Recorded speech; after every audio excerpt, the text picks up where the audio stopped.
All right, we ready? And grab your bag and go. That's it. Move, move. Go, go, go, go, go, go, go. One, Armani suits and run. Good. All right. All right, Bowen, say it again. 5-0. 5-0 5 and on the 0. week. The vibes are high. What what a Crazy. what a week. We finally did it. Kieran, you were trying to count. What is it? So 12. I believe it was our 30th week because that would be Yeah. 18 from last season, and then it was in our 12th week this year. So I believe it was Oh, 29 without, and then in our 30th week we finally got the perfect, the elusive 5 and 0. And I think we've maybe done it in our past years because we've been doing this contest for how many years now? I don't even know. Maybe Uh, like 5 at this point. This might be yeah. year 5 for us, And or I at least feel for like me because you were doing it before I was. I feel like we've gotten it maybe once or twice before. Yeah, I mean we've definitely done it at least once, but yeah, Yeah. it hasn't been many. It's been done before. It's been tough. I mean maybe too many 4 and 1s where it just comes so Yeah. close. Yeah. I mean, we've had at least like us three together have had at least like three 4-1s. Like, Yeah. thinking No, of the top. we've had multiple, and definitely last year too, where it was coming down to that final, that Monday night game, Yeah. or even it was like we were 3 and 0, we lost the Sunday night, we still covered the Monday night, but like we've definitely been there, and I mean, yeah, I think it just goes to show because I don't think we've had many, if any, even 0 and 5s. And, it's kind of the No. same thing where it's just as hard, just as easy. So I think it just goes to show that it's like, anywhere between that 1 and 4, 4 and 1, the probability is much higher than going perfect or going winless. But I mean, yeah, I don't even know if we've had a 0 and 5 week. That would be pretty damn bad. Yeah. I don't think Yeah. we have. I We've think we would remember it, right? Yeah. If we had it. so Because we've had that almost might be more notable if like because part of our strategy, right, is like we each come with our best pick, and we're trying to avoid, falling into like the traps of like we all yeah. love a public favorite, a public home favorite, or something like that. We're trying to avoid that. So it's like that's like truly the three of our brands together. If we actually went 0 and 5, that's like really bad. I mean, I'm sure it will happen eventually. So it's not like, oh, we should kill ourselves if we do it. But it's like, Yeah. it's just I feel like that would really sting. Like, damn, we are stupid. Yes. Yeah. We've got a few 1 and 4s this year. Yep. Um, three of them. But yeah, I think you guys are right. Like we have not had an 0 and 5. We've had, I think last year we definitely had a couple, maybe one or two 1 and 4s. We had like a 1 3 and 1 a couple times, that sort of thing. But man, that 5 and 0 felt really, really good. It just a great week. I think, we have felt for the last like few weeks, um, that the vibes were building, and it felt like we were starting to stack it up and getting there. So to finally hit it, and now we've put ourselves in a position um, where we are another 5 and 0 week away from being a 500 team. Now that would be special. It would That I don't What's know. the official record? 27, 32 and 1. Nice. And look, I mean, That sounds so much better than what it has been in the past few weeks. oh, for sure. I mean, Getting those five in the Yeah, win are column with we no are we loss. on a run? Like, I mean, obviously the 5 and 0 makes up so much ground, but uh, like, what's like our maybe like last 2, 3 weeks? so our last, not, no, we're not really on a run. Yeah, because I was gonna say I don't know if I remember like a 4 and 1, Did we Well, go we two? had, We went two so and here's three. the thing. We 3-1 had, and 1, right? we had a four in week 8, we went 4 and 1. Yeah, That was when the Chiefs screwed us with the yeah, back that's door. right. Week 9, we went 2 2 and 1. That's what I was thinking of. Yeah. And then weeks 10 and 11, we were 2 and 3. Okay. All right, so we haven't. We've been treading water. It We've been starts now. 500. But no, but those weeks combined with that 5-0 now, that's a good like month stretch. If we're Yeah. going from week 8 on, that's a Yeah. pretty good quarter. Or I don't know if it's There have been technically still the third quarter, there, but there have been some solid fundamentals, like yeah, if you work like in the stock market, and you're following trends and things, you'd say like, hey, there are some solid fundamentals that are building here. This definitely feels like a stock that could be on the up, yep, and this is one of those moments where like if you didn't buy last week, you missed the opportunity to get in.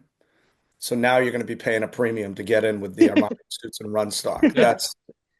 That's what this is, you Yeah. know. But It's kind of like my prop sheet too, where it's like there's going to be a lot of weeks where you're just losing like 3 units, but you hang on for those 40 unit games, and then that's where you make the money. But it's the same thing. It's like, yeah, if you tailed us for the last month, then you're probably pretty happy. If you gave up on us 2 weeks ago, then you're probably pretty yeah, bummed out. yep, I that's right. mean, we also have what 6 weeks counting this week left. So we have like 30 games that we're picking still. We have a lot of meat left on this bone. If we string together a few more good weeks. That's a that we could really pull off a good year. We could pull off a good year. We can get to 500 this week. And again, I'm not trying to, now that we've done it once, I'm not trying to say like, we've cracked the code, but like if let's just say hypothetically we do it again. We're a 500 club and then I mean, the world is ours. We can do whatever we want, I mean, do it a Sky's the couple limit. times. This is a huge spot. This is a huge spot. It's very exciting. I like where we're at. I feel like because I'd have to go back and look, but I'm trying to remember last year too, like if we were in this type of spot at this point in the season. Because I remember like towards the very, very end of the season, I feel like we were at a spot where like, hey, if we go 3-2, if we go 4-1 here, like, we might be able to finish 500. But feel very good right now about the fact that like, hey, a 5-0 week, or if we go 4-1 the next couple of weeks, we're a 500 club, and then we got a really good chance to finish above 500. And who knows, we go on a heater these next few weeks, Right. see where we end up. What Plenty of are people our get hot. individual records? Hmm? What are the individual records? I'm just curious if I can when I can try and clinch. I need to know my magic number I think you're like one away. because we got 6 weeks left, right, including this one. I think you're 5 up, right? Or 4 Yeah. up? So, I was trying to count that in my head. I think so. 4 or 5. all right, hold on. I gotta double check Bowen's because Bowen's number is off. Hold on. 1, 2, 3, Tristan, I think me and you are dead like lockstep, but you just have a tie and I have an extra loss. 3 and 8. So you're 4 and 8. Yes, that's right. I just hadn't updated your individual number. Got it. Oh, got it. So, and then Kieran, you're 9-3. All right. So Kieran's 9-3. I'm 4-7-1, and Bowen is 4-8. So Kieran, you're 4.5 ahead of me. All right, so my magic number, yeah, I think 1. I don't really know how the magic. I don't know how to calculate. I mean, It's either 1 or 2. Me and Tristan can only win 10 games. Yeah, So Yep. yeah. So it's like 1.5 now. So technically 2. Yeah. Yeah. But I mean, my hope is that the standings just stay the way they are because all of us just keep winning. yeah, exactly. Like And- I just that do it would be naturally ideal. by I'll win the next 2 weeks. We all win, but then you guys just can't catch me because it's not enough numbers. Yep. Yeah, I guess if I win my next 2, then I'm good. Yes. Yes. All right. Yep. Good to know. Yep. All right. I think we're ready to get into it. Did you I see think we're ready. Andrew Luck? He's the GM of Stanford football. Yeah. I just saw that. Yeah, he's a guy. I was saying I sent it to Jeremy in town. I said he's a guy that like I'm always happy and kind of relieved to see that he's doing well. yeah. He It could have left. gotten dark. Well, he left under such strange circumstances, Yeah. that you just kind of wondered like what's going on.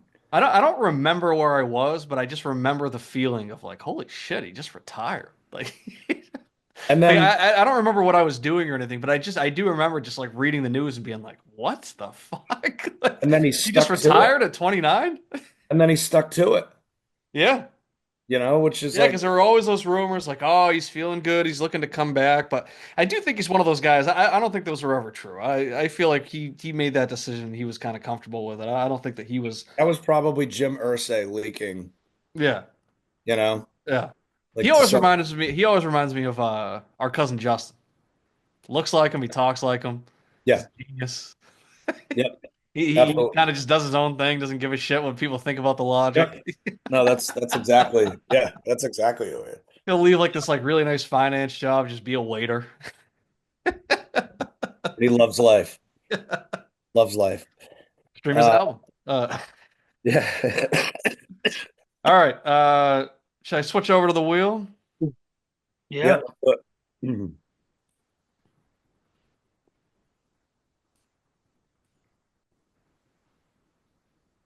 All right.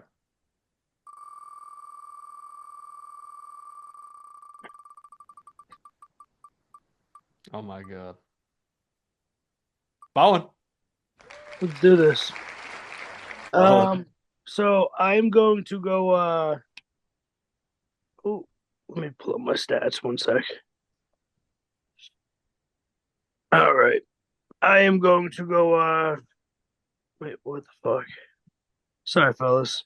I have pulled the wrong screenshot. Let me go. Bengals. Uh, 3-point favorites at home against the Steelers. I like the spot for these Bengals. They. I mean, it's now or never, Millie. Come on. Hey. Jesus Christ. She We hasn't got squeaked out. chaos. She hasn't squeaked that thing once all morning, and then I start talking. And okay. Joe Burrow, off a bye. 4-2 against the spread. Last 3 games has scored 30 plus points. I like him coming off the bye. I a little bearish on the Steelers and Russ's offense. I don't think they are going to have as much success down the stretch as some people might think. I'm just not totally seeing it in the red zone and scoring. The Bengals defense has played a lot better and been pretty stout. They haven't really won many games, but they have been playing, like individuals on that defense have been playing really well. Trey Hendricks is a game wrecker. Obviously, Jamar Chase has had an all pro season. He's been the best receiver in football. And I like him, even with Joey Porter as a tough matchup. I like him to get loose, have a big day. And I think they're just going to be able to put up enough points on the Steelers defense where Russ and that offense won't be able to keep up. So I like them to win by comfortably by a touchdown or more. Bengals. Yeah, I'm pulling it up. It looks like they are, let's see, I think 3.5 games out of that final wild card spot. So, yeah, when they lost, who was it they lost to? Was it the Ravens? People were like, oh, it's over for them. It's over. I didn't know if they were like being serious or not. Like, I was like, are they like actually out of the playoff race or not? And I mean, it's definitely a tough climb for them to get there if they want to make it. But like you said, it's now or never.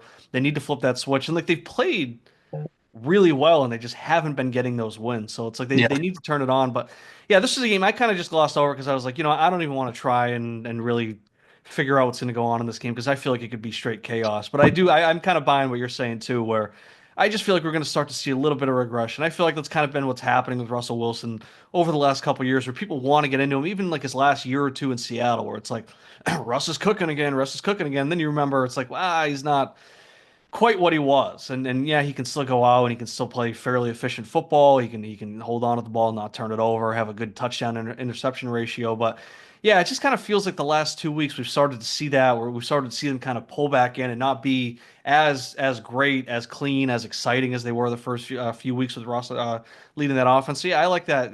Bengals at home, off a bye, just need more than a field goal. And I mean, worst case scenario for us, hopefully that would be worst case scenario. They just push on like a game winning field goal and we can live with that. But yeah, I mean I think the Bengals need to turn it on, foot on the gas, and they need to go out and they need to get this win. And I feel like the Steelers, they're I don't know, it kind of just feels like fraud division leaders to me. It just doesn't feel right. Like a few weeks ago, I was like shocked to see that they were actually ahead of the Ravens in that division. So yeah, I feel like we need to something's got to give here. Russ is cooking, and then he realizes he's just a line cook. That's Yeah. Ah, the yeah, and the Bengals. You look at their schedule. So you mentioned the Ravens game, Karen, and then it was the Chargers game too. After that, Yeah. they've lost 2 straight. Like they had that close loss to the Ravens by a point, came all the way back against the Chargers, and then the Chargers got that late touchdown. Um, but you look at their schedule the rest of the way. It's like they got the Steelers twice. They got them this week, and then they got them in the last game of the season. They got the Cowboys, the Titans, the Browns, and the Broncos. Um, Broncos certainly, could be a very tough matchup, given the way that they're playing right now. But like very possible for the Bengals to run the table with that. And what's interesting is like I still don't know that it's going to be enough. Um, because of where they're at. Like that Broncos game could very well end up being a very, very pivotal, decisive game in terms of which one of those teams makes the playoffs. Because, the Broncos, they got the Browns this week, Colts, Chargers, and then they got to close out against the Chiefs, which could be very tough. So there is a path. It's tough though. I mean, they have definitely dug themselves a really big hole. But I mean, you look at the talent on the field, and it's all there, you know. They've got everything that they need. So I like this pick. I mean, I continue to be a believer. Like the Bengals for me are just even right now at 4-7, they're a team like if they find a way to sneak into the playoffs, like they're going to be a problem, you Yeah. know.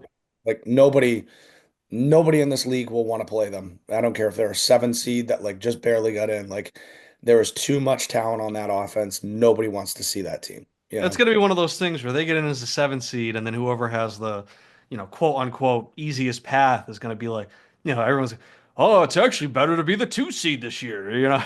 And you could be like the Ravens finding yourself as a 2 seed and then having to look at division rival Yeah. Bengals like in the first round. Like A team that maybe that and would maybe just be you've gotten them in fucking the regular season, but you know that they can beat you. Yes. playing them 3 times in a year is just brutal. Like any way you look at it, you just Yeah. don't want to play a team 3 times. So, Yep. um, yeah, no, yeah, and Kieran, honestly, I had the same. Like you said, you looked at the game and just didn't even want to try to figure out what was going to happen. I had the same exact initial thought, and I actually circled back around on this pick and was like, you know what? Like, let's just like I just got you got to think about it a little bit with the Bengals spot. I just think the Bengals spot that Well, they're in, I'm looking now like too you because guys when are I was looking saying, at the it's sheet, just the one thing that stood out is that it's a good matchup for both running backs. And hmm. Chase Brown, he's been absolutely killing it. He's been getting a ton of touches. He's been doing a lot of stuff with those touches. He's been scoring. He's been putting up yards. He's been getting receptions. Then I look at like Najee Harris, his last 3 games, he's looking at 21, 18, and 16 carries. He's going 2.5, 3.5, and 2.6 Mm. yards per attempt. So, I mean, he's been falling off a little bit. I don't know Yeah. how Jalen Warren's been doing. I'm looking at right now. He's been a little bit better. He's been more average, but he's not getting like the bulk of the carries like Najee Harris is. So it's like maybe they look to switch to him.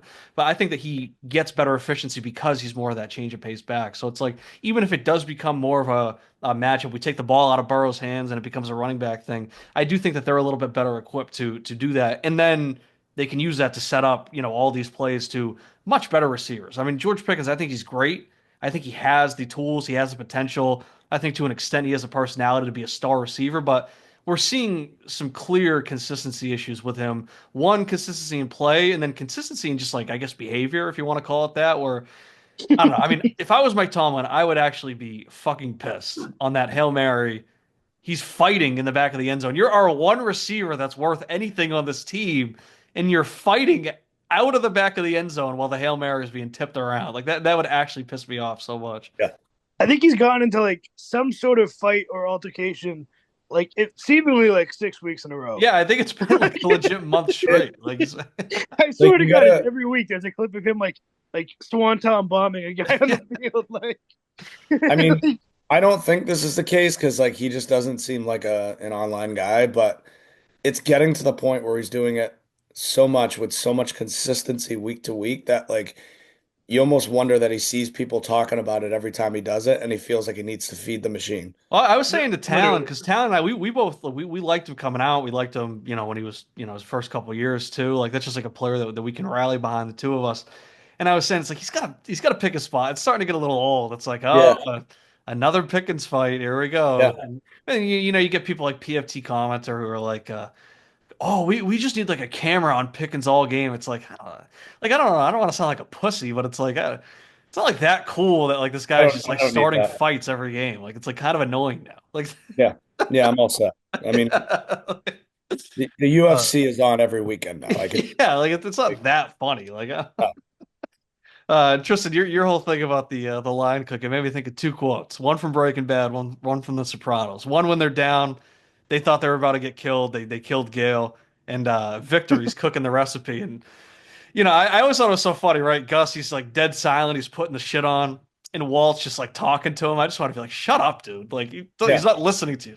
Is that what you want, Gus? Some short order cook? But then, Short but order then, cook. but then it made me think of the short order cook. Made me think of Vin McKay's and when he stopped Melfi and her boyfriend. He goes, "You got prime rib at home. Why are you going out for burgers?" That's awesome. I love it. I love those two scenes. But all right, let's get back to the win. Uh,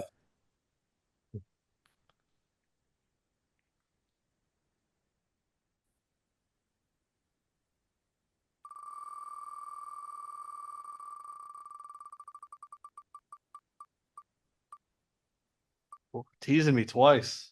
wow. All right. So this was a game when I first looked at this one, I was on the other side. And then as I started to peel back the stats, I was like, wait a minute. And just became very convinced that this is the right side to be on. So I feel good about the process and where I landed, but I'm going to go Rams minus 2.5 over the Saints. Um, Carr is 0-3 against the spread versus McVay in his career, and he's failed to cover by 8.3 points per game. He is also 37, 60, and 3 versus defenses that allow more than 21 points per game, which the Rams fall into. He is the least profitable QB in this spot over the last 20 years.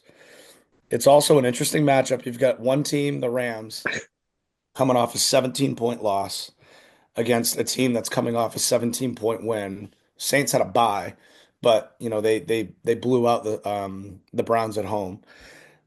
The team that's coming off the loss in the spot is 114 and 79 against the spread over the last 20 years.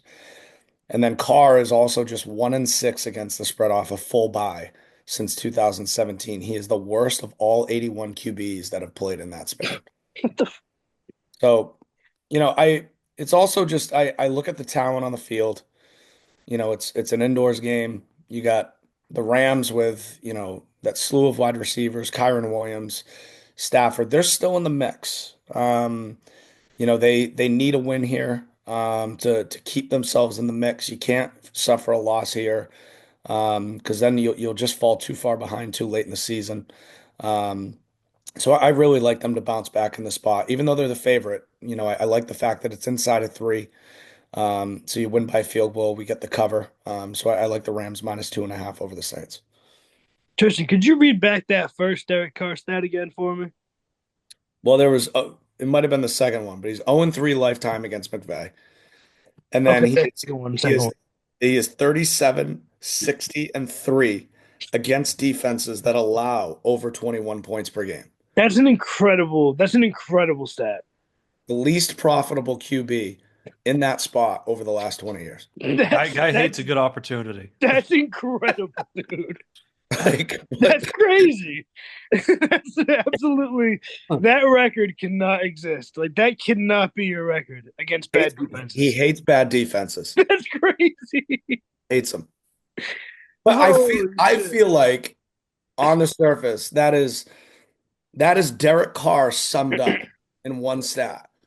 Because That makes me think too. Is he even good against good defenses? Like, no, Yeah, but what's the story no, here? but that's the point. That's the point I'm getting to is he's like I feel like every time we have ever either been on his side or against his side, like the way he shows up is he will play a really good team tough. And then when you think he's in a perfect spot to just go out there, light it up with Devontae Adams, do this, do that, they got a great opportunity to blow out a bad team, and then he fucking loses outright. Like can't put points on the board. He turns it over, like does all the shit. Like that just on the surface, that's how he strikes me. So like when I saw that stat, I'm like, yeah, the last like 5, 6 years of frustration of betting with or against Derek Carr, I feel like they just got summed up. Like I feel seen, you know? yeah.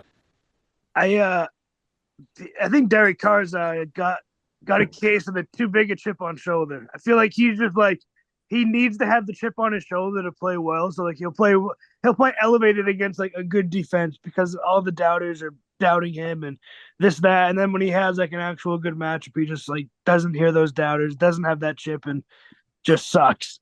Just sucks. And also, I mean, if the Rams and McVay can figure out how to just stop Taysom Hill, it's not even Derek Carr. It's Taysom Hill that they have to Yeah, really worry about, and Alvin Kamara obviously always. yeah, But yeah. like Taysom since Rizzy has taken over has been their guy.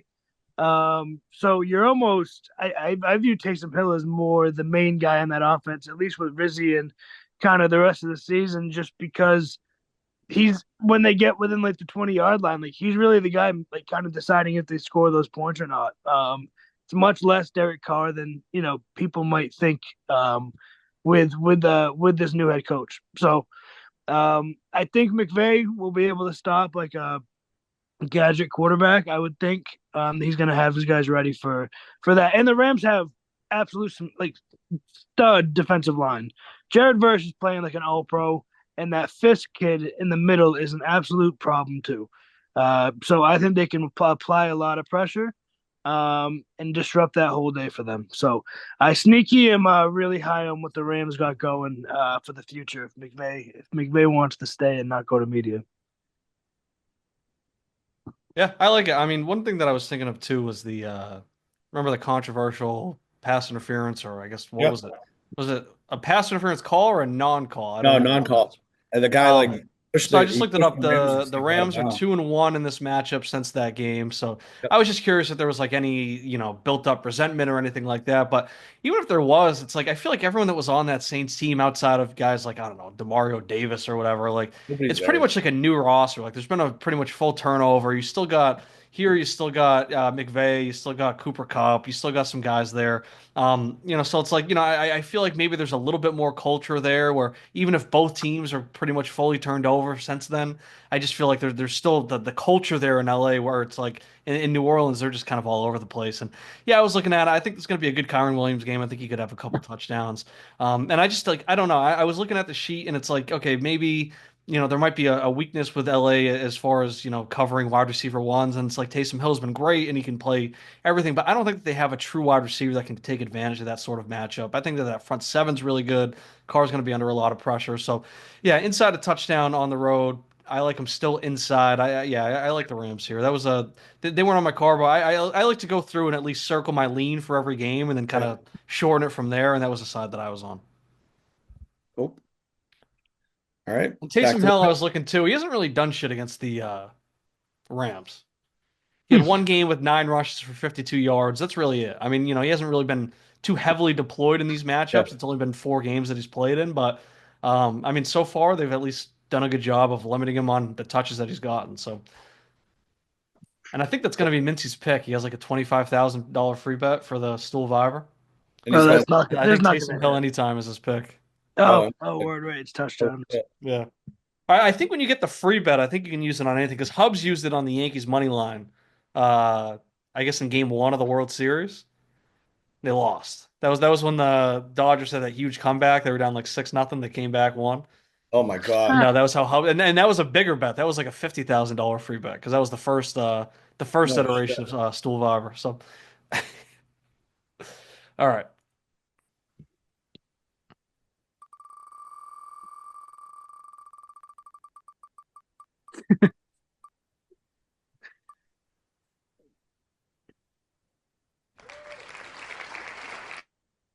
All right. This is a tough one because I kind of have a 1A and a 1B, but I think I'm going to stick with my gut instinct and go with the one that I listed first. I'm going to take my Titans +6.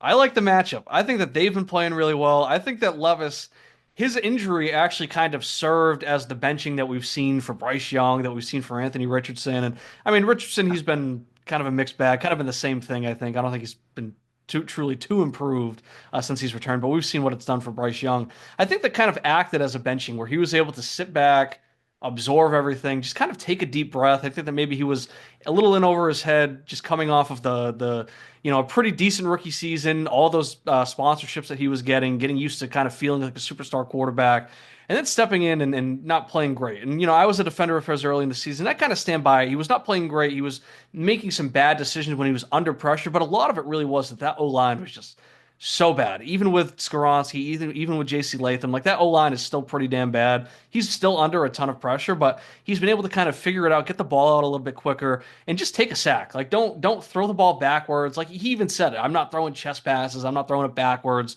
when I'm under pressure, and that has actually done wonders for this Titans offense. They've started to find something. I think maybe getting D Hop out of there and just being able to focus and feed the ball to Calvin Ridley, and then NWI Nick Westbrook-Ikine. He's been unbelievable. I think he has like 5 touchdowns in the last month and a half. So it's like they've really been clicking. Tony Pollard's been great. I just like the matchup. I think the spread's just a little too big. I think the Commanders are a bit weaker than we thought maybe a month ago, and I think that they're starting to regress a lot. We've seen the whole thing with Cliff Kingsbury and him later on in the season, like people are saying. Kyler Murray took so much of that blame. Maybe it was a Kingsbury stat fading October and later on. But Mhm. yeah, I think that a touchdown is just too big for the Commanders here. I think the Titans can keep it close. I think they can actually win this outright, and I just like the way that they've been playing. I think it's a good running matchup. I think Levis is going to be able to throw here. Yeah, I mean, I think that it's going to be a one-score game at the very least. So I'm going to take the Titans in that spot. That was on my card. I was on the same side for the same exact points you just said. I like it. Yeah, I mean, my whole thing with Levis is like, I hope that he can, I hope that they see the vision. They're like, let's give him a chance because I mean, his arm is unbelievable, and the throws that he Yeah. can make are so great. So much of it is just between the ears. It's not a physical issue or anything like that. And like I said, I mean, just because I watch all these Titans games, and it's just that O line is so bad, and it's like I hope the O line's not bad enough where it just costs him, this opportunity. But I mean, Yeah. I think that when they're looking at it, and especially with Brian Callahan as the coach, with his dad as the O line coach, it would not shock me that even if they do end up with a top 5 pick, they go after a guy like Will Campbell or whoever else is, one of those top linemen, and just say, let's just get like the best offensive line. And even if Levis still is a bridge and it eventually gets replaced, I think that they want to kind of build that offensive line out. They can see that that's in a bad spot. So I'm rooting for him because I think that he's great, and I think that if he can put it together, it could be pretty damn nasty. And it's just kind of a shame, guys like Bryce Young, who I think, like I said, he's been playing great, or even Anthony Richardson, who has not been playing great.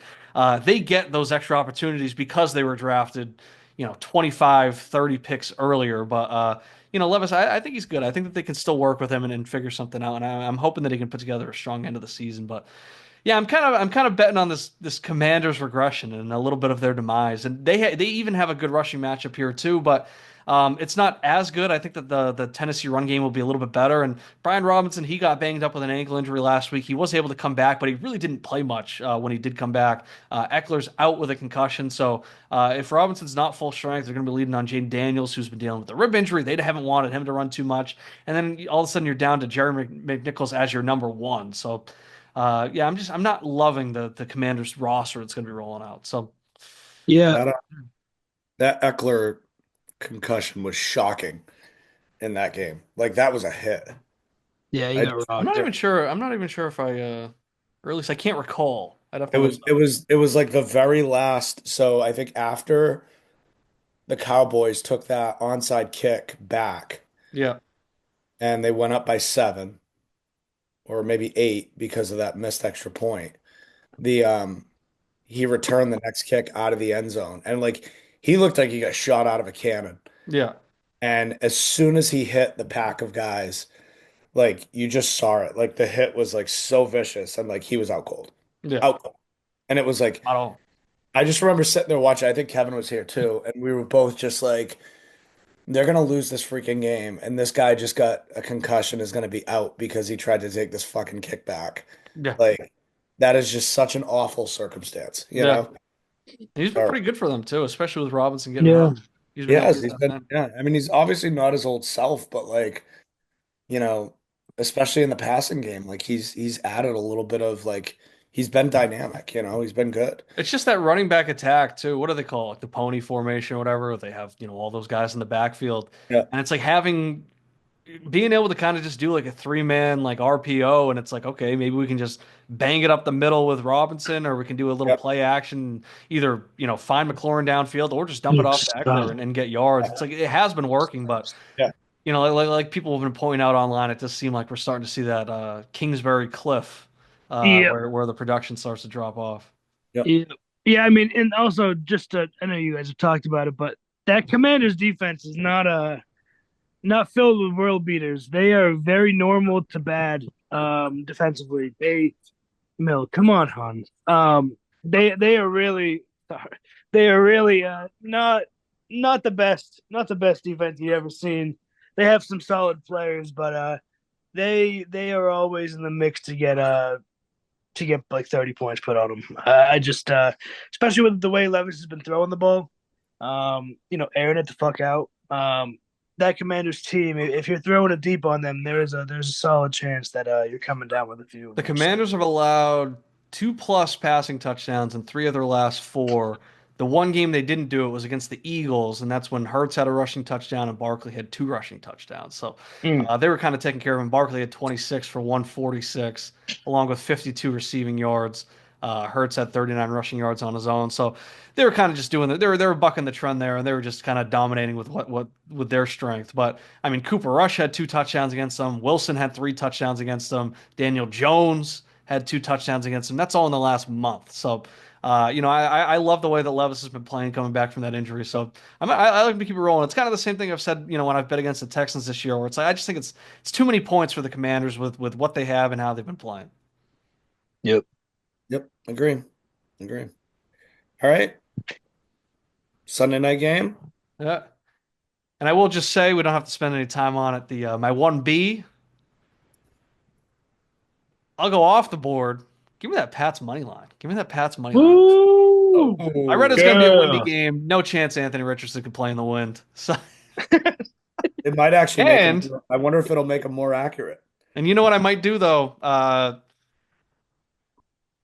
think I'm going to guarantee a Ramondre Stevenson touchdown. He is on the card. Ramondre Stevenson touchdown. That is. I mean, I'm makes kind of sense. liking if it's a win game. I kind of like the idea Anthony Richardson rush over and Drake May rushing yards over. I'd like to see. I think this is kinda going to be. that. Drake May's going to have a good game. They're gonna have to have those guys out. At least on the move in the. I don't think they're gonna be both be able to stand in the pocket and fling it around if the wind's really gonna be like that. It does not feel like suitable. It's also pretty cold out right now too. Yeah. If it's similar weather to right now, that's gonna be a chilly game. Yeah. I don't think Ant can handle that. I don't think that's his. And it's a Florida guy, right? Yes. Yeah, he is. He's from Florida. He plays in the dome. No good. All right. All right. Night game. Sunday night game. We got 49ers on the road in Buffalo. Purdy's go. It sounds like. He's ahead of where he was last yeah. week at least. I don't know if he's confirmed or not, but he's been throwing and everything. They are And then saying what? It's this is supposed to gonna- be pretty It's damn blizzard. snowy, right? Is that still the case? Blizzard conditions. I mean, they're doing the thing where they're reaching out to Bills Mafia to see who wants to be available at the stadium to help clear off the stands. That's always incredible. That feels like such a sucker job. I don't know. It's Yeah, it does. They're definitely taking advantage of. yeah, Like, we'll give you a free T-shirt on your way out. yeah. All right, here we go.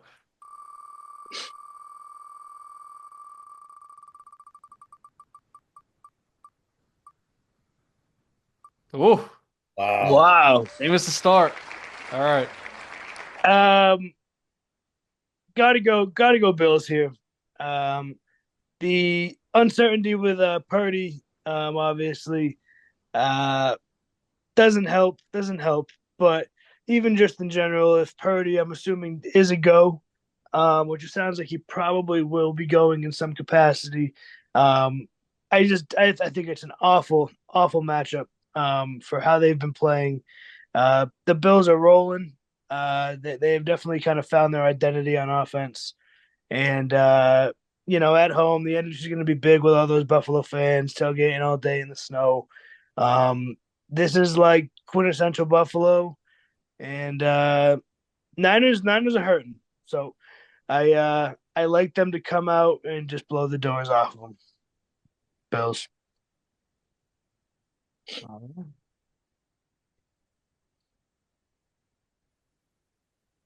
I like that we can't reveal too much because we still have to go back to the wheel. Yeah, we can't react. It's so funny. Like, I want to react, but I have to just like sit here and keep a straight face. You know? I feel like my clients in meetings when we're like pitching work to them because they're like trained not to give reactions until all the work's been presented. It's All right. I'm on the Bills too. Uh, I mean, it's the blizzard conditions. I just feel like you hear that and you got to think, okay, Buffalo in a blizzard, you got to take them. I do think it's going to come down to the running backs. I think both teams have been pretty bad against the run, and I wouldn't expect too much passing to begin with. Let me pull up the number that I saw in the last month. San Francisco, actually, you can go back to month and a half. The last 6 weeks, running backs have scored 4, 6, 10 touchdowns. And then in that same span, quarterbacks have also ran in two. So if you take out one receiving touchdown, that's 11 rushing touchdowns in the last 6 weeks, or their Hmm. last 6 games, 7 weeks by the calendar that San Francisco has allowed since the bye in their 3 games. Bucky White and or Bucky Irving and Rashad White, they had 2 touchdowns. Ken Walker had a touchdown. Josh Jacobs obviously had the hat trick last week. So I mean, you got to figure that this is going to be a game that's going to be played on the ground if the weather does hold. Of course, San Francisco, they do have Christian McCaffrey, one of the best running backs we've ever seen, but we haven't seen him do too much. We really haven't seen him be too great since coming back from his injury. So maybe that's when they unleash him. But I just think the fact that he hasn't been great, if they do have to lean on Purdy, we don't really know where his arm's at. Um, I don't feel comfortable taking the Niners in that spot. Like I get it. Like I mean, if they can, there's always the chance that the Niners can just like flip that switch and become what they were. But we just haven't seen it. They're kind of playing like a soft team, and they're a soft team traveling across the country to go play in a blizzard. I'm not buying it right now. All all right, right. To the wheel. should I be getting George Costanza PNG to upload thumbnail? It does. It does. Feel a certain way. Tristan. All right.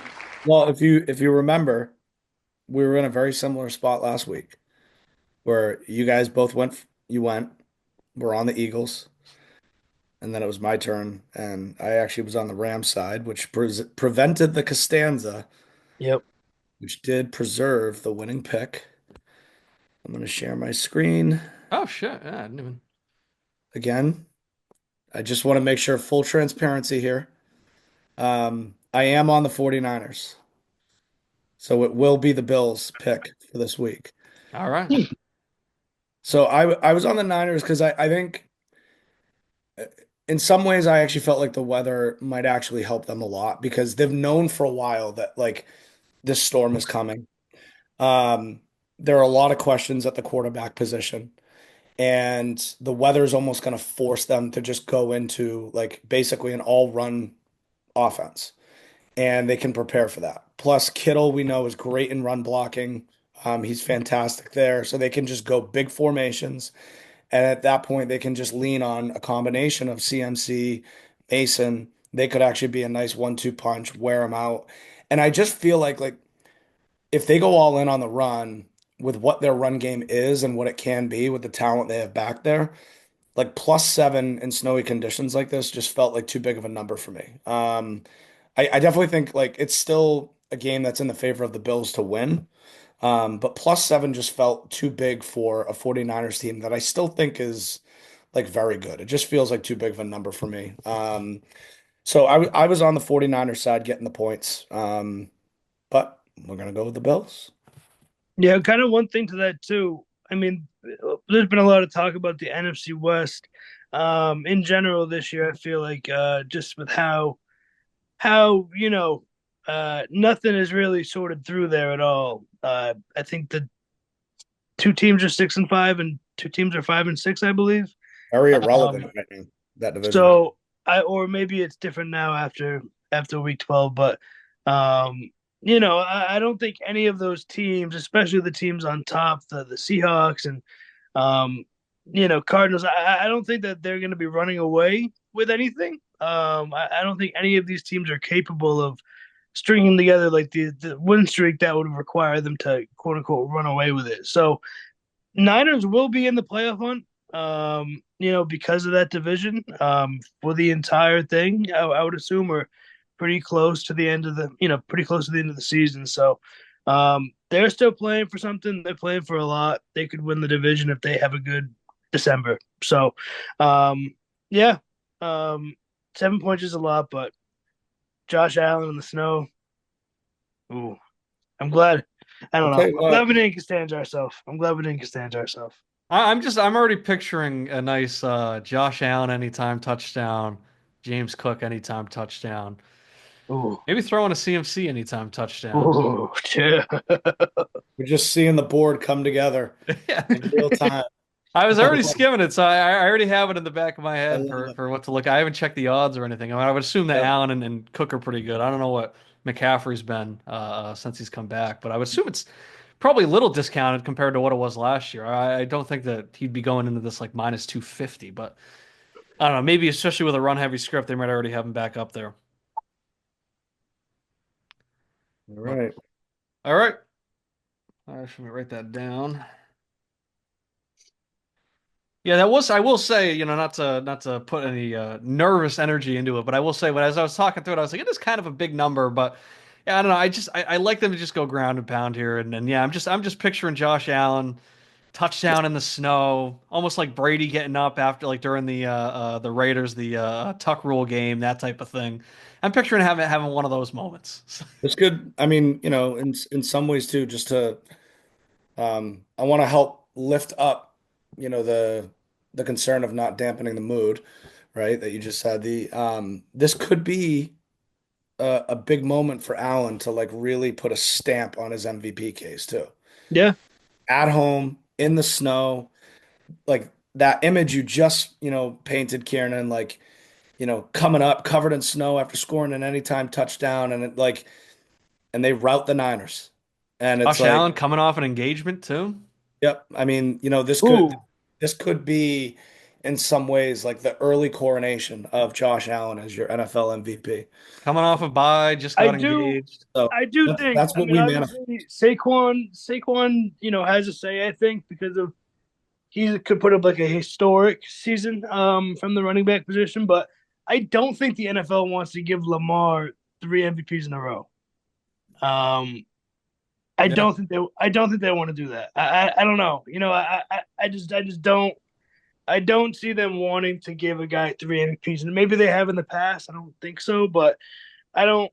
You know, I think it's bad for the league if you have the same MVP 3 times in a row. Just from a general standpoint, nothing against Lamar, but just generally, I think they're begging to give it to Josh Allen to build out And some you of these just other do. And guys. honestly, I was kind of thinking, and I don't want to be too, because I was saying I want to bet the Lions to win the Super Bowl, and then I was thinking about taking the Ravens on the other side. But then I was almost thinking, I don't want to get scared off by like their recent loss or anything. But then I'm like, I don't know. It does almost feel like Lions, Bills just feels kind of poetic. Like two franchises that could just never get it done.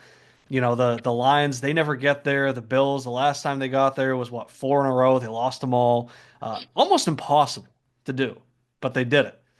It almost would just be like a really exciting and a good storyline of like It'd be these a two feel good, franchises like going head to be head. a, it'd be a And really feel good 2 weeks leading up. Like everybody and would then just what be if happy. Like and then what if both teams just decide they're going to share the title? And Yeah, then it's like that image of the Crips and the Bloods, the two guys yeah. holding, you Or know. what was it? Remember when the Raiders and the Chargers? What was it they had to do if they just like tied or something? They like could have both made the playoffs, and then I think Yes. Brendan Staley was like, "No, we're Yeah. playing for this spot. We're knocking your ass out," and then they like lost. And then they lost. crazy. Hold on, I'm gonna research that.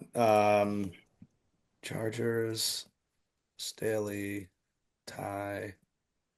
Trying to remember. Bro, Staley was an all-time doofus. Just like an all-time doofus. I see the ringer, the tie game that wasn't meant to be. The fourth quarter and overtime of Chargers Raiders playoff game, our playoff play-in game was pure chaos. Uh, should both teams have just taken a knee? Yeah, so I forget I what the exact think one of scenario them had was. a. I think they had a chance just to sit on like a long field goal attempt and just like let the time run out or Yeah, something of that nature. And they ended up kicking the field goal and missing. And then it was like, I'm making this up. I think I don't think that's true. It was something Yeah. like that though. So let's see.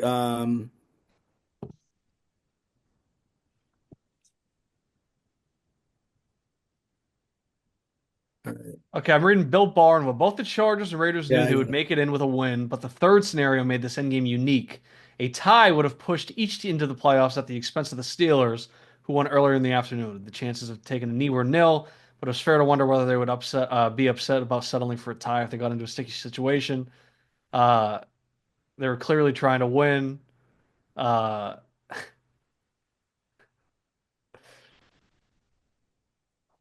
yeah, so I don't know. Yeah, I think it was. I think that they just went in, and then what? The Raiders did win in overtime. So did the Chargers get knocked out or no?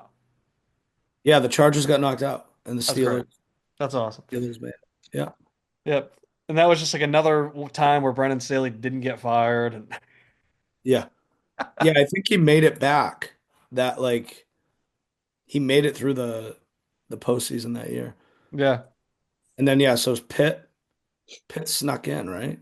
Yeah, because if they both won, Pitt, or if they both, well, I guess they couldn't both win, but if they both tied, then Pitt would have gotten knocked out. So because one of them won by default, one of them lost, and that was able to keep Pittsburgh in it.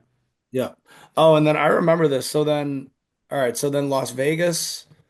So they made it. They lost in the wild card. They almost beat. Like they had a shot against the Bengals. Almost took them out. Um, Again, like that was a classic Derek Carr game where like against a great team, like he shows up. Um, so they lost 26-19, and then the Steelers, who were the beneficiaries of getting in, they played the Chiefs and they got smoked 42-21. Um, and then the next week, Cincy beats Tennessee, and then they took out Kansas City in the conference championship, and that's when they made it to the Super Bowl and lost to the Rams. But yeah, I I mean, just gotta say one thing about Josh Allen getting engaged too.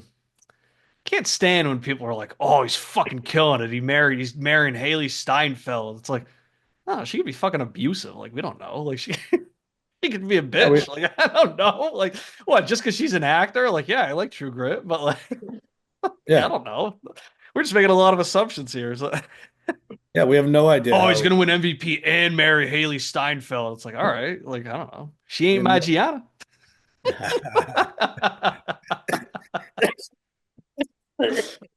All right, All ready? right, All right, so the Monday night game.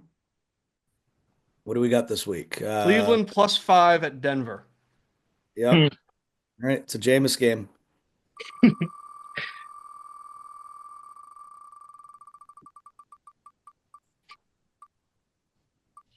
Tristan, All right. I'm taking the Broncos -5.5. It's a bit of a fade Jameis spot for me. He's 3-9 against the spread against Peyton in his career. He's lost his last three. Jameis is 1-8 in his last nine against the spread on extended rest. The next couple games are extremely important for the Broncos. We talked about it a little bit earlier when we were, chatting about the Bengals and the potential for them to go on a run, but that Broncos game in week 17 is gonna like could be consequential in terms of playoff seeding. But at 7-5, the Broncos are in a great spot right now. They're two ahead of the Colts, who they play next week. But they finished with the Chargers, the Bengals, and the Chiefs. So they really need to win these next two games to really solidify their position. And then, if they can just get one of those last three, they should be in at the very least as the seventh seed. But this just feels a little bit like one of those moments, like, we're coming off that Thursday night snow game. Jameis has kind of taken, the nation by storm a little bit. He's become a bit of a primetime darling. Everybody loves him with the motivational quotes and all of that. And I just feel like the clock's going to strike midnight this week, and I think we're going to see the bad version of Jameis. This is a very good Broncos defense. Bo Nix has been playing very well. Sean Payton really seems to be finding something in terms of how he's, deploying his weapons. Sutton's really starting to get involved. Valet has been great. So this just feels like a really nice spot to go with the Broncos -5.5 in prime time.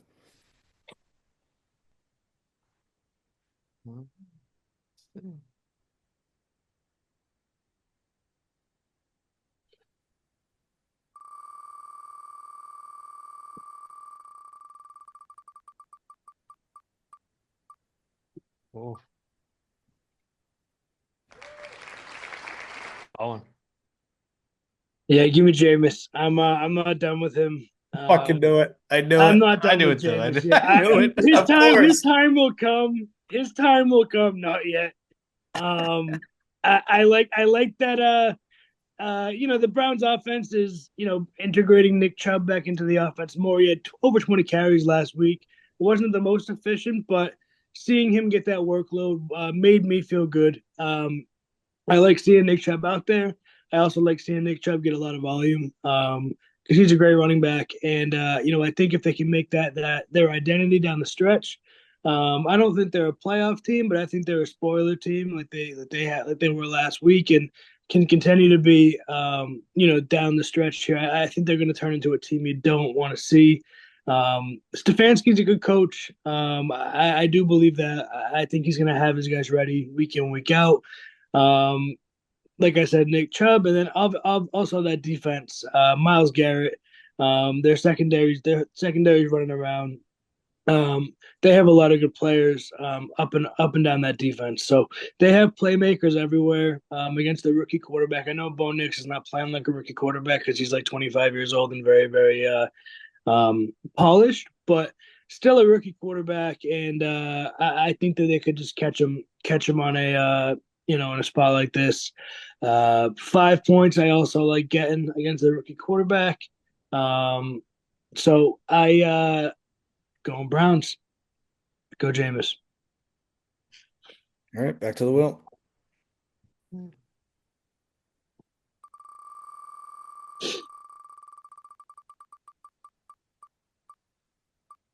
Okay. All right.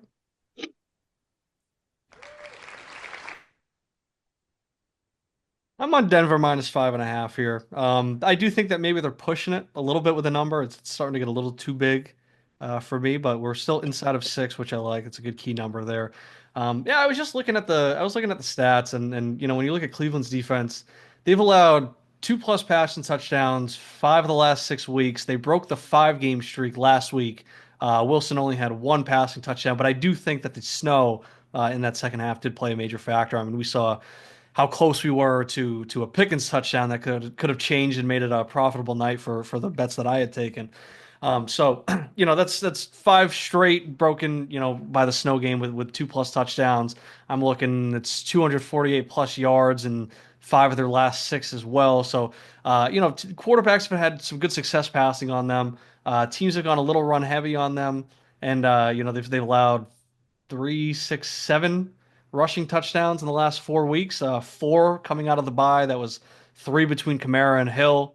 Their first week off the bye against New Orleans, and then one to Jalen Warren last week. So I do think this is a good offensive matchup for Denver. And then I'm just looking at the stats too when it comes to the Denver defense. They've been playing really well too. So it's like the last 3 weeks they've only allowed 2 passing touchdowns. They've allowed 1 rushing touchdown. They're allowing less than 4 yards per carry on the season. Over the last 4, it's 3.76. And I'm just seeing a lot of games where it's 2.92 yards per carry, 2.5, 1.43. They've been able to really lock down the run. One team that was kind of able to go against that trend was the Ravens. Of course, they had 28 carries, 121 yards, 2 touchdowns. So when you go against a team like that, that's obviously going to change things a little bit. But for the most part, they've been really, really good against the run. So I don't know. I mean, coming off that big game, I did like to see that from Nick Chubb. Bowen, I know you had him 2+ touchdowns. I believe I had him to score just 1. So it was good to see him come back and do that after I think it was like a month off of scoring. But I don't know if this is going to be a game where he can really get things going. And if he can't, then I kind of worry for Jameis a little bit there. If he can't, set things up with the run game, it could get a little bit ugly. So, I think sticking Sertan on Jerry Jeudy, right? He's good. Right? Is Sertan, is he still playing? He's not hurt or anything, is he? He's Um, playing. yeah, I believe. so sticking him on Judy, who's been getting hot lately, I think that'll be a good way to try and cool him off. And then I just don't know if Tillman, Moore, and Njoku are going to be able to do enough against the rush of the secondary, which is really good defense. I don't know if they're going to be able to get enough going. So, like I said, I mean that 5.5, it is starting to push it a little bit. If we started to get more like to 6 or 7, I'd start to be like that's maybe we're getting into push territory. But I like Denver to come out here. And especially with Judy getting hot and then coming back to Denver, Sean Payton, I think, just hates him. You know, he came in, he didn't really do shit for him, and then he traded him. I think Peyton might take that seriously and take it personally and just do everything he can to make sure Jerry Jeudy has 0 yards. So, yeah, I think it's just gonna be a tough night for the offense to get going. I think that the Denver offense can take advantage of some of these matchups. So, I'm on Denver -5.5. All right. All right. Let's recap the picks. So we're gonna go Titans +6 against the Commanders. That's Kiernan's pick. We got the Bengals -3 against the Steelers. That's Bowen. Rams -2.5 against the Saints. That's me. We got the Bills on Sunday night -7 against the Niners. Kieran and Bowen were on the Bills. I was on the Niners. And then for the Monday night game, we're going the Broncos -5.5 over the Browns. Kieran and I were on the Broncos. Bowen on the Browns. All That's right. fine. All right. That's the path. That is Let's the do it. I path. I like the mean, if board. I if like we the could way come we into next week's call at 500 exact, 32, 32, and 1, which is only possible because we have a push. That would be great. That would Then anything could happen. that would be phenomenal. Yeah. Yeah, So I mean, literally it's kind of anything it's can kind of happen. the it's kind of the major league quote, or it's we do it again. It's two in a row. We do it a third time.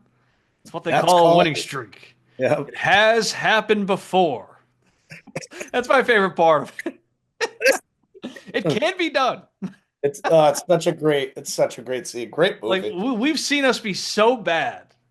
So why Yeah. can't we be so good for once, you know? This is it. This is our time. Let's do it. So, all right. Good call. Yep. Picks are in. Also, wait, if we go 10-0 the last 2 weeks of a quarter, there's no way we'd be like anywhere near money, right? Well, so is this week one of the This because is it's the week last. This is the 13. last week of the No, third we won't quarter. be close. No. Because I think Cool. I think I looked last week and it was we were looking at there was a team that was like 15-1. Oh my god, Yeah. match fucking. Well, what if they lose all five though? Well, even still, I mean, if you were to go back, like if this is the last week of the quarter, so we're, you know, I mean, we were 4-1, 2-3, 2-3. So we're like 6-4, 8-7, and then 5-0. So it would be 13-7. And then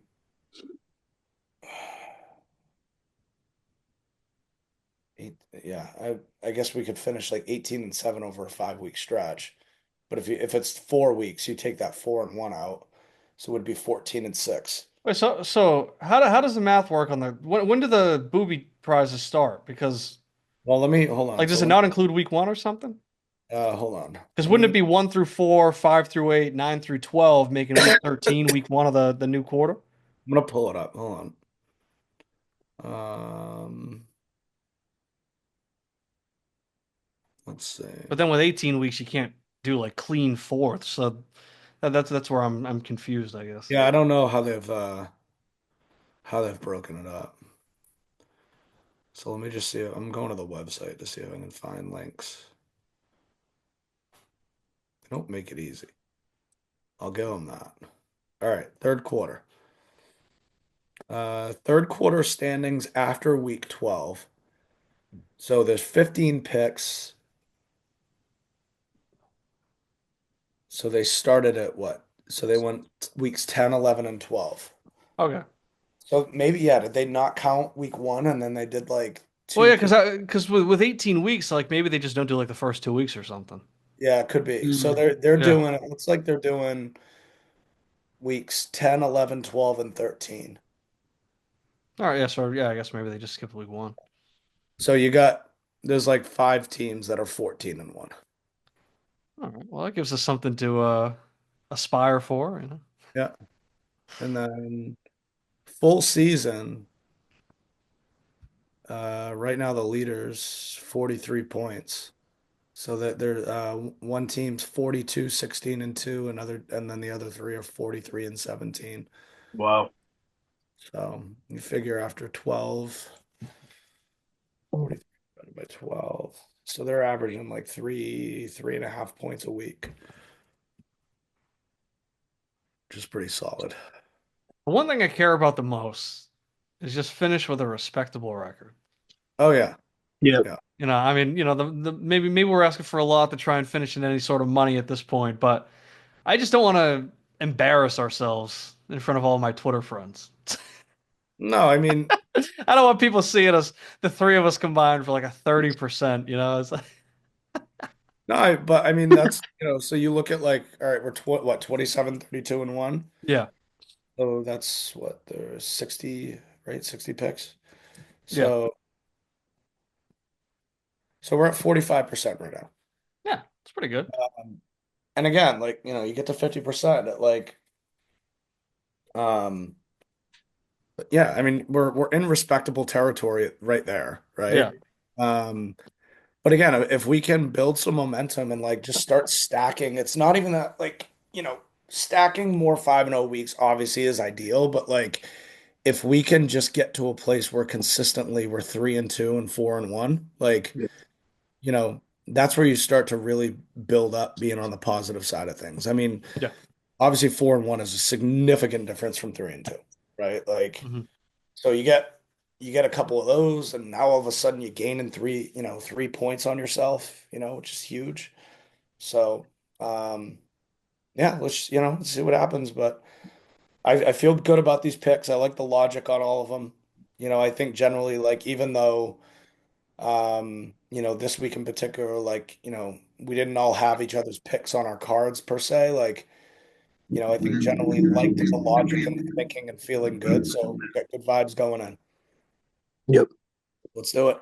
All right. Man, Pats are wearing the red Pats jerseys. Red jersey, white pants. Oh In boy. a win game. In a I'm win game.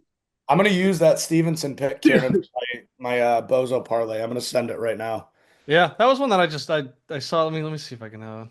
Because Yeah, Keith, last 3 weeks, Colts defense has allowed one, two, three, six rushing touchdowns. One, two, three sequentially in the last 3 weeks, and then against the Bills 3 weeks ago, they allowed one to Josh Allen and James Cook. So yeah, it's been teams have been getting in. Brees Hall had a rushing and a receiving against him 2 weeks ago. Monty and Gibbs combined for three last week. So I just look at that. I think that they're always looking at Ramondre near the goal line. So if they get anywhere close, then he's going to be getting those opportunities. So yep, even when put you he plus could have a 100. game where it's like 9 carries for 17 yards, and he's still going to have a touchdown if they get close. All right, I just sent it in because I know Keith was probably thinking about him. So beat him to the punch. Plus 100. He actually did have basically the game I said. He had 10 for 16 with a touchdown against Tennessee. Mm, I like it. All right. I love the board. Love the card. Oh, and I have a $50 free bet because Gianna, she signed up for DraftKings using my referral, so I got a $50 free bet. Oh, very nice. So I might just throw that on the well, we'll see. If I have like a little touchdown parlay, I might just put it on that and just go for broke. I like it. All All right, right, good stuff. See you out there. I gotta get to Yep. work. All right, later. I'll see. Later.